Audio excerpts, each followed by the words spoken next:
What's up guys, it's Matt Torxasator, and in celebration of Halloween and all things spooky, I'm gonna figure out, can you beat Fallout 4 as Michael Myers? In the world of horror, few hold such a status and legacy as the infamous Michael Myers, a boy born in Haddonfield, Illinois, who murdered his older sister as a child and was thrown into an asylum. 15 years later, he came to terrorize his hometown. If we want to take up the mantle of this masked icon, we're going to need to set ourselves a few rules. Rule number 1. Apart from stock bashing, no guns can be used at all during this playthrough. Michael prefers to end his victims up close and personal, so melee weapons will be crucial to this run.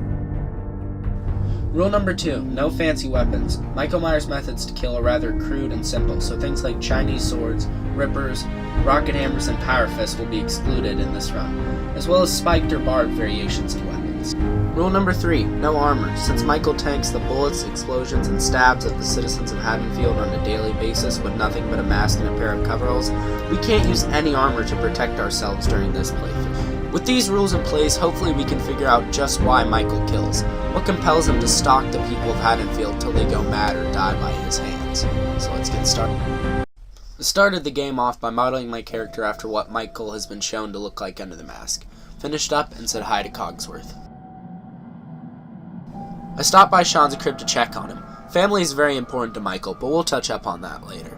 I got to the point to where I needed to assign my stats and ultimately chose 10 in strength for melee damage, high endurance and agility for extra stamina and better stealth, and 4 perception so I could level up my lockpicking. After that, I made my way to Vault 111 and was given a nice cryo nap. Unfortunately, it was interrupted by 2 mercenaries looking for my son. They woke up and killed whatever her name was and stole Sean out the pod. This was bad. I needed to find Sean, for although I had no sentimental attachment to him, Sean was crucial to my plan. For those who don't know, in the poorly received Halloween 5, The Curse of Michael Myers, it's revealed that in order for Michael to be reborn, he is required to sacrifice a member of his family. That means if I want to reach my full strength, I need to find and kill Sean as soon as possible. After playing the most dangerous game of patty cake with some rad roaches, I then exited Vault 11 and made my way towards my old home. I approached the window and took some time to simply stare at the wasteland around me, but more importantly, to stare at myself.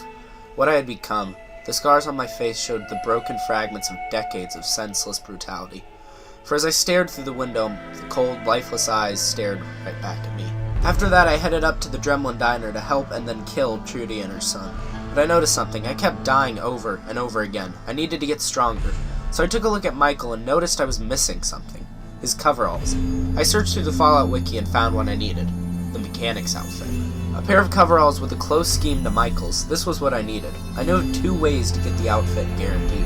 The first was a railroad stash in the middle of the city.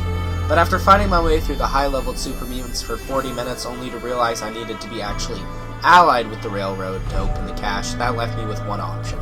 So I made my way to Cambridge Polymer Labs, because there I would be given the mechanic's outfit by the robot staff if I got hired as a janitor.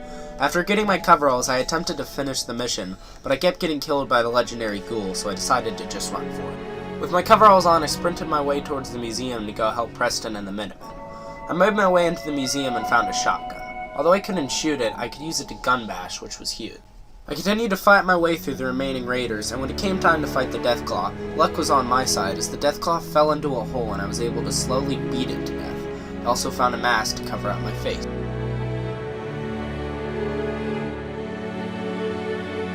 After talking with Preston, I made my way to Diamond City and then went searching for Valentine. I also finally got a knife to use. On the way to Skinny Malone, I died a bit more, but eventually rescued Valentine and met back in Diamond City.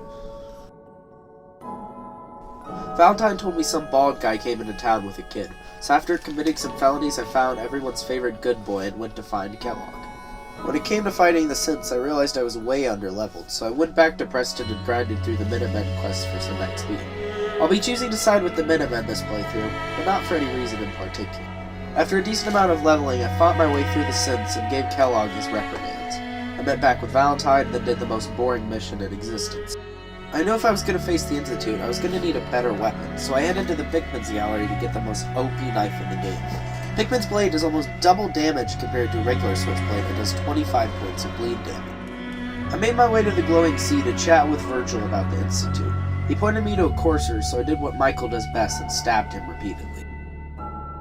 After talking to the railroad, I went back to Preston and the Minutemen and built the teleporter while Sturgis did nothing. Got zapped to the Institute and figured out my kid Sean was actually 60.